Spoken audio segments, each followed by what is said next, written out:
तर अजित पवारांच्या निधनानंतर सांत्वन भेटीचा आजचा शेवटचा दिवस आहे। आज देखील संपूर्ण पवार कुटुंबातील सदस्य एकत्र येणार आहेत। राज्यभरात अनेक कार्यकर्ते आणि नागरिक पवार कुटुंबियांच्या भेटीसाठी बारामतीमध्ये येत आहेत। दरम्यान सहयोग सोसायटीमधील सुनेत्रा पवारांच्या निवासस्थानी या ठिकाणी मोठी गर्दी होण्याची सुद्धा शक्यता वर्तवली जाते। आणि आता एक सविस्तर बातमी।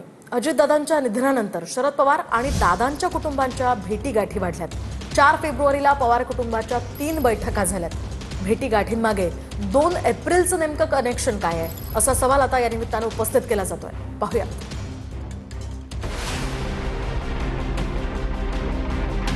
दादांच्या निधनानंतर शरद पवार आणि दादांच्या कुटुंबाच्या भेटीगाठी गेल्या काही दिवसात खूप वाढल्या आहेत। मी सुनेत्रा अजित पवार।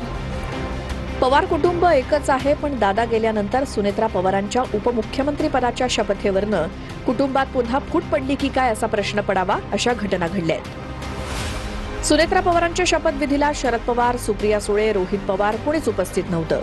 पण दुसरीकडे पार्थ पवार आणि जय पवारांच्या शरद पवारांना भेटण्याचा सिलसिला गेल्या 2 दिवसात पुन्हा वाढलाय।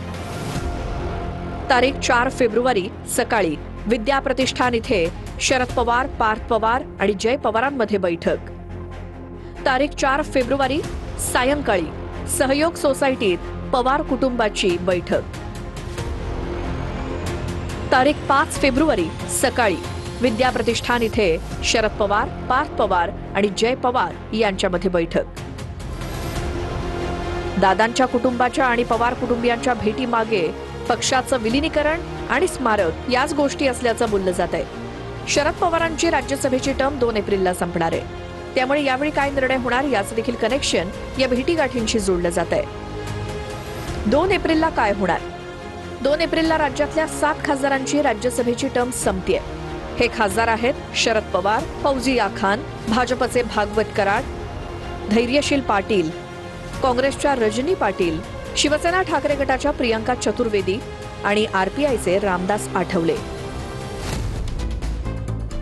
यात शरद पवारांना पुन्हा राज्यसभेवर पाठवण्यासाठी पवारांच्या राष्ट्रवादीकडे पुरेसं संख्याबळ नाही, कारण पवारांच्या राष्ट्रवादीचे अवघे 10 आमदार आहेत आणि पुन्हा खासदार होण्यासाठी जवळपास 36 आमदारांची गरज आहे। या गोष्टींचा संबंध विलीनीकरणाच्या चर्चांशी होता काय याबाबत खुलासा रोहित पवार करण्याची शक्यता आहे। त्यामुळे 2 एप्रिल ही तारीख दोन्ही राष्ट्रवादीमध्ये होत असलेल्या पडद्यामागच्या घडामोडींमध्ये केंद्रस्थानी असल्याची चर्चा आहे। 2 एप्रिलला शरद पवार पुन्हा राज्यसभेवर जातात का किंवा त्यांच्या जागी पार्थ पवार जाणार का याचे संकेत पुढच्या काही दिवसात मिळू शकतात। सध्या तरी 2 एप्रिल ही तारीख 2 राष्ट्रवादीचं विलीनीकरण भवितव्य याच्या दृष्टीनं राजकारणाच्या केंद्रस्थानी आहे।